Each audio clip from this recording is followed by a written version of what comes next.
जनाब, आप सबको बहुत बहुत आदाब। अ, आज मैं जिस टॉपिक पर आपसे बात करना चाहता हूँ तो उस सिलसिले में एक ख़ास बात ये है कि मुझे लफ्ज़ों का या अल्फाज का चुनाव करने में जो है बहुत ही मोहतात होना पड़ेगा, क्योंकि आज का वीडियो में हमारे कॉलेज के मरहूम प्रोफेसर वाइस प्रिंसिपल साहब जो हैं, प्रोफेसर अब्दुल अहद ख़ान, उनके बारे में बना रहा हूँ। तो उनके बारे में डेफिनेटली, चूँकि वो अब हम में नहीं रहे हैं और उनकी वफ़ात हो गई है, तो मैंने इजाज़त ली है उनके बेटे से। तो मैं कोशिश करूँगा कि जो कुछ भी मेरे दिल में उनके लिए एहतराम है और जो कुछ भी मेरा उनके साथ वक्त गुज़रा है, जो कुछ भी बातें मैं उनके लिए कर सकता हूँ आपसे, अच्छी अच्छी बातें, और वो किस तरह के इंसान मुझे लगे थे और लोग उनको आम तौर पर कैसा समझते थे, तो इस टॉपिक पर मैं आपसे बात कर लेता हूँ। अब प्रोफेसर अब्दुल अहद ख़ान जो है, उनका नाम जैसे ही जहन में आता है, आप सब लोगों को भी पता है, जितने भी अहद साहब के स्टूडेंट्स हैं उन्हें पता है। तो वो, मतलब हम उनको उर्दू में या पंजाबी में ख़ास तौर पर हम एक लफ्ज़ उनके लिए इस्तेमाल कर सकते हैं या एक फ्रेज़ इस्तेमाल कर सकते हैं कि बहुत ही वखरे टाइप के इंसान थे। इंग्लिश में तो हम उसको कहेंगे कि बड़े डिफरेंट थे। तो वो वखरे टाइप के इंसान से भी कुछ ज़्यादा थे। और मैं ऑनेस्टली आपको बता रहा हूँ कि आम तौर पर जो लोगों ने एक उनके बारे में एक ओपिनियन जो है, हमारी कौम को तो आपको पता है ना, जजमेंट सबके बारे में जो है जज बन जाते हैं और अपना अपनी एक राय। तो स्टूडेंट्स का उनके बारे में अपना एक ओपिनियन था। स्टूडेंट्स का ओपिनियन जो है वो भी डिफरेंट होता था। कोई शागिर्द जो है, जो उनके हाउस में उनके साथ रहा हो, और अहद साहब जो है वो बज़ाहिर तो आपको ऐसे फील होता था कि तबीयत के बहुत सख्त हैं और बड़ी सख्ती करते हैं, और उनकी लैंग्वेज जो है बहुत बार आपको ऐसा फील होता था कि बहुत ही जो है सख्त लैंग्वेज भी इस्तेमाल करते हैं। लेकिन जिस तरह कोई भी उस्ताद होता है, तो हर उस्ताद जो है उसकी ख्वाहिश तो यही होती है कि वो जो कुछ भी कर रहे होते हैं वो अपने बच्चों के लिए या अपने स्टूडेंट्स के लिए कर रहे होते हैं। तो उसके लिए समटाइम्स उनको उसमें एक्टिंग भी करनी पड़ती है। अब उसमें, उस एक्टिंग में मैं अपना भी आपको बताता हूँ कि मैं भी जो पिटारो में 35 साल रहा हूँ, तो मुझे भी पता है कि समटाइम्स आपको, आपके दिल में कुछ और होता है, लेकिन बज़ाहिर आप प्रिटेंड कर रहे होते हैं कि आप बहुत गुस्से में हैं और आप बहुत सख्त बात कर रहे हैं। तो इसी तरह अहद साहब, और ख़ास तौर पर जो बच्चे जो हैं, स्टूडेंट्स उनके हाउस में रहे थे और जिनके साथ अहद साहब जो है वो वैसे तो गुस्सा करते थे, और प्रेप्स के दौरान और डिसिप्लिन के मामले में भी और सब बातों में, लेकिन जब उनकी कोई पर्सनल कोई ग्रीफ होती थी या पर्सनल उनके घर का कोई प्रॉब्लम होता था, तो उसके लिए वो जिस लेवल तक चले जाते थे, या वो अपने फादर, उनके फादर की तरह जो बिल्कुल उनसे प्यार और शफकत के साथ उनके ज़ाती मसले को अपना मसला समझकर हल करते थे। तो ये खूबी अहद साहब की ऐसी है जिसके बारे में शायद हर किसी को नहीं पता, क्योंकि सिर्फ उन लोगों ने कोई पता है जिन्होंने अहद साहब की इस खूबी को एक्सपीरियंस किया है। और मैं तो चूँकि उनके काफ़ी करीब इस हवाले से ख़ास तौर पर रहा, मैं अपने आप को खुश नसीब समझता हूँ कि वैसे तो एज़ ए टीचर या एज़ ए कलीग हम जितना भी अरसा साथ रहे, मैं तो उनको हमेशा अपना जो है बड़ा ही समझता, बुजुर्ग ही समझता रहा। और जब भी ज़रूरत पड़ती थी तो उनसे बातचीत और कोई भी मशवरा लेने में मैंने कभी कोई आर नहीं महसूस की। लेकिन मैं लकी इस हवाले से भी रहा कि मैं मेंबर परचेज़ कमेटी था, तो अहद साहब जो है वो हमारे चेयरमैन होते थे, परचेज़ कमेटी थी। तो चेयरमैन के हवाले से जो वो अक्सर जो है, जब भी हमारी ड्यूटी होती थी, मैं अपना बता रहा हूँ, तो वेनेसडे के दिन हमारे शुरू के 2 पीरियड्स होते थे, पहला और दूसरा। और उसके बाद जो है वो फिर हम, मतलब 2 पीरियड्स पढ़ाकर, और इसी तरह चेयरमैन साहब जो उनके भी 2 पीरियड्स होते थे। तो 2 पीरियड्स का मकसद ये नहीं कि हमें कोई पीरियड्स में रियायत मिलती थी, तो वो बाकी जो 2 पीरियड्स हमारे हैं वो बाकी दिनों में एडजस्ट हो जाते थे। तो किसी दिन 5 भी हो जाते थे, ऐसा भी होता था। तो हम फिर जो है वो अपने घर से समटाइम्स तो लंच भी साथ लेके परचेज़ के लिए चले जाते थे, हैदराबाद जाते थे तो भी वापस आते आते कभी कभी रात के 11 भी बज जाते थे, ज़्यादा टाइम भी साथ होता था। तो इतने घंटे अहद साहब के साथ रहना कि 11 बजे से साथ निकले हैं और रात को 11 बजे हैं, 12 घंटे तक उनका साथ रहना, तो मैं तो इसको अपना बहुत बड़ी खुशनसीबी समझता था। उनके साथ फिर हर टॉपिक के ऊपर बात होती थी अहद साहब से, और वो बड़ा अपने ज़िंदगी के सारे एक्सपीरियंसेस जो हैं वो मेरे साथ शेयर करते थे। तो वो बातें भी मैं आपको कुछ बताऊंगा। आज साहब एज ए टीचर जो है वो स्टूडेंट्स को तो मैं कुछ नहीं कहूँगा, क्योंकि जिन लोगों ने भी अहद साहब से पढ़ा है उन्हें पता है कि अहद साहब के पढ़ाने का स्टाइल और उनका क्लास में जो अपना उनका एक डिफरेंट तरीका, और इसी तरह उनका हाउस में भी और कॉलेज के अंदर भी लोगों से मिलना मिलाना, उनकी एक ख़ास बात ये होती थी कि वो कोशिश करते थे लोगों को सरप्राइज़ देने की, और सरप्राइज़ देने का तरीका भी उनका बड़ा डिफरेंट होता था। और तबीयत के तो बहुत ज़्यादा हम्बल भी थे और बहुत ज़्यादा सिंपल भी थे। लिबास के मामले में भी उन्होंने कभी इस चीज़ की परवाह नहीं की। कुछ लोग होते हैं ना, हम लोग जैसे कि सोचते हैं कि लोग क्या कहेंगे, अगर मैंने इतने सिंपल कपड़े पहने तो लोग क्या कहेंगे। और ख़ास तौर पर मुझे अहद साहब का वो ज़माना याद है जिन दिनों में जो है वो गवर्नमेंट की तरफ से छूट थी कि आप ज़िया-उल-हक साहब का ज़माना कि आप जो है वो शलवार कमीज़ भी पहन सकते हैं। तो अहद साहब जो है बड़ा ही सिंपल किस्म का जो है एक वाइट कुर्ता और वाइट शलवार पहना करते थे, और सादा कपड़ों में जिस तरह वो आते थे और 12वीं क्लास में जाकर केमिस्ट्री पढ़ाते थे या 11वीं क्लास में पढ़ाते थे, हेड ऑफ़ द डिपार्टमेंट भी होते थे, मेसिंग ऑफिसर भी रहे थे, वाइस प्रिंसिपल भी रहे थे। जब वो वाइस प्रिंसिपल बने तो आमतौर पर लोगों का ये ख्याल था कि आज साहब जब वाइस प्रिंसिपल बनेंगे तो अब क्या, वो क्या होगा। तो मुझे तो थोड़ा उनकी तबीयत का पता था कि वो बज़ाहिर तो आपको सख्त नज़र आते हैं, लेकिन अंदर से वो कितने शफ़क़त उनके अंदर है और उनके अंदर कितनी हमदर्दी है जो है सबके साथ। तो जब वो वाइस प्रिंसिपल बने तो लोगों के तमाम ख़दशात जो है उनके बरक्स जो है, उनकी नेचर जो है वो एक हेल्पिंग तरह की थी। जब भी आप उनके ऑफिस में जाएं और उन्हें कोई भी अपना मसला बताएं, छुट्टी का मामला हो या कभी होता है आदमी को ज़रूरत पड़ती है कि सर मुझे 1 पीरियड के लिए जाना है, तो मैंने कभी भी उनसे जो है वो इनकार नहीं सुना।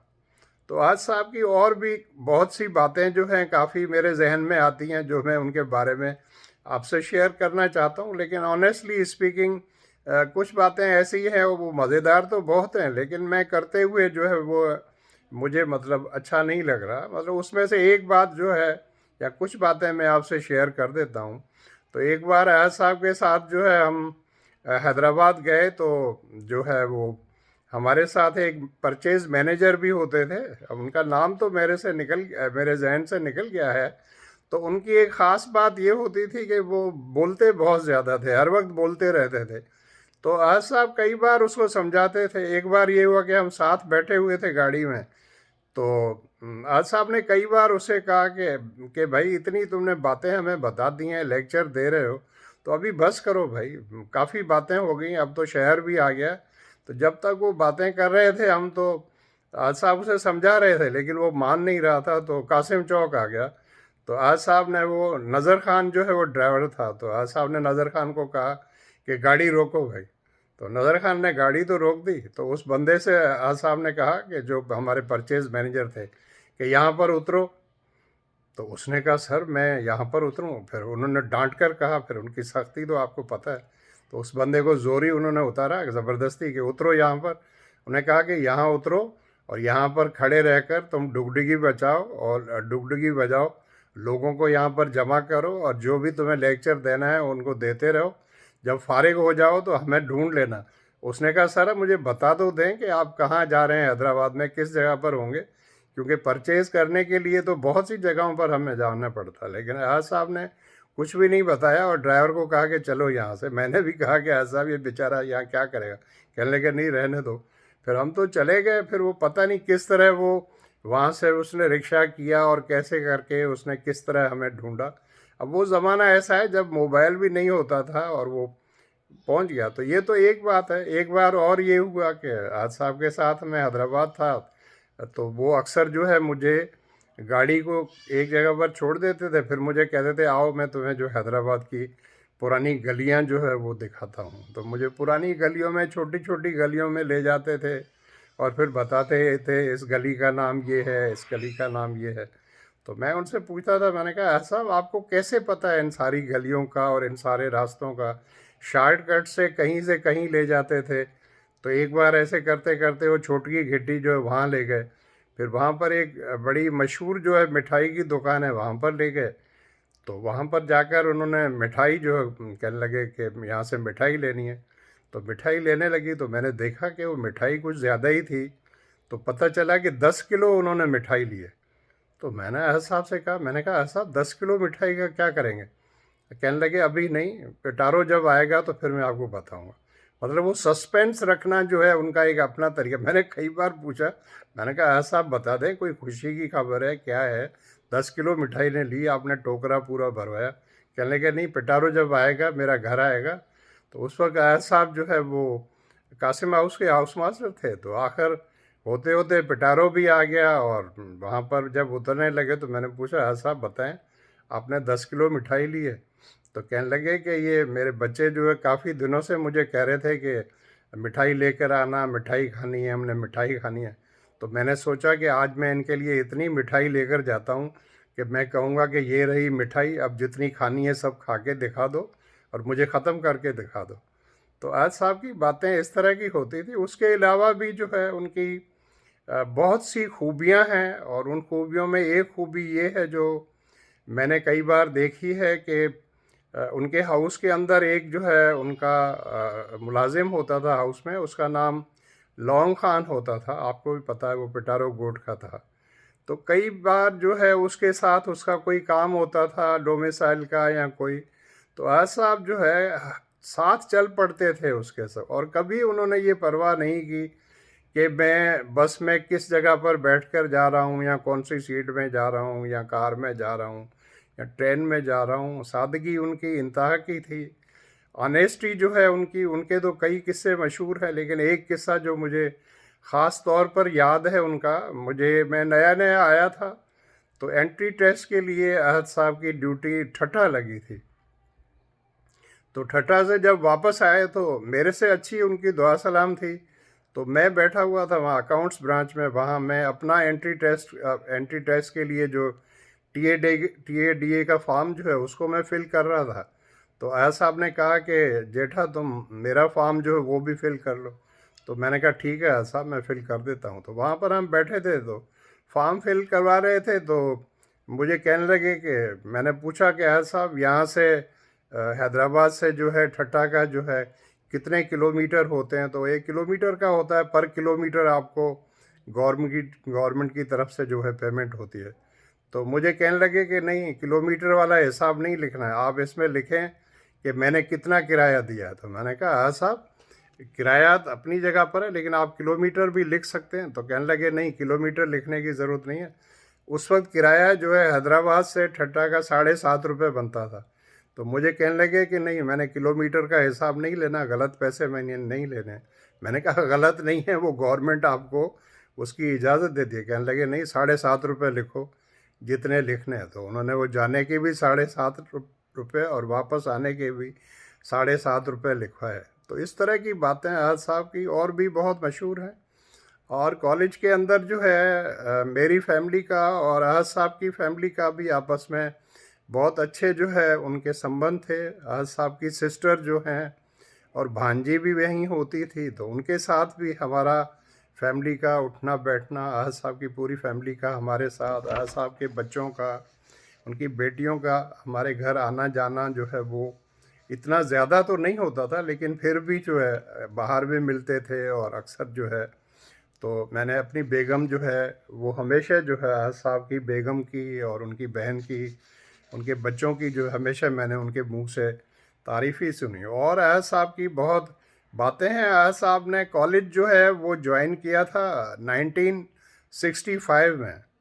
और 1965 में जो है अ, मेरी मेरी उम्र जो है उस वक्त सिर्फ 13 साल थी।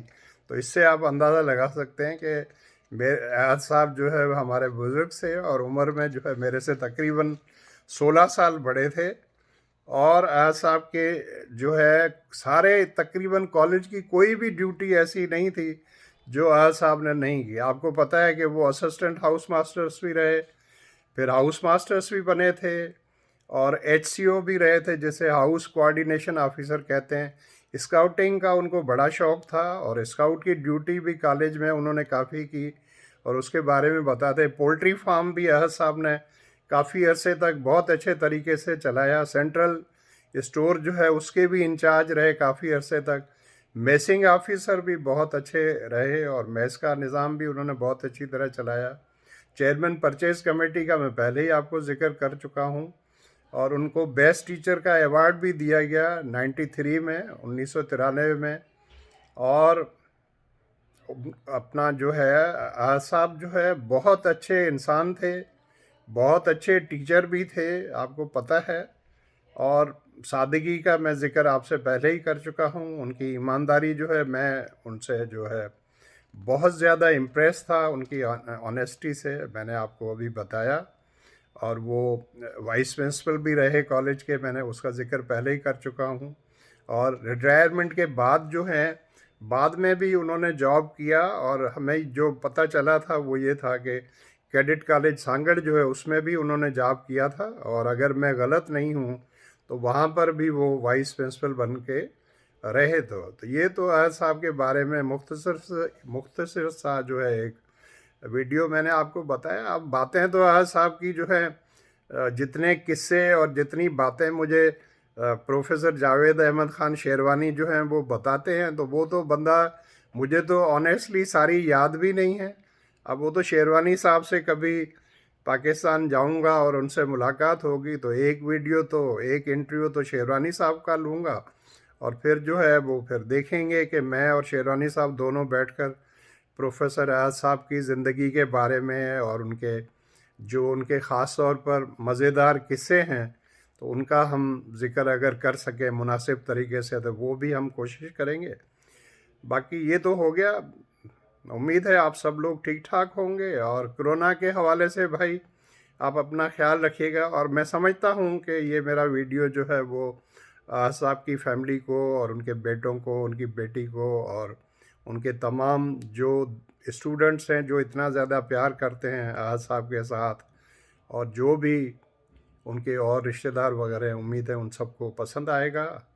और अगर भाई कोई ऐसी बात हो गई है जो कि मतलब आपको अच्छी न लगे तो मुझे आप एक्सक्यूज़ कर दीजिएगा। और अगर आप मुझे कहेंगे कि कोई ऐसी बात मैंने कह दी है वो जो बहुत ज़्यादा नागवार है तो मैं ये वीडियो जो है उसको डिलीट भी कर दूंगा। Thank you so much for watching.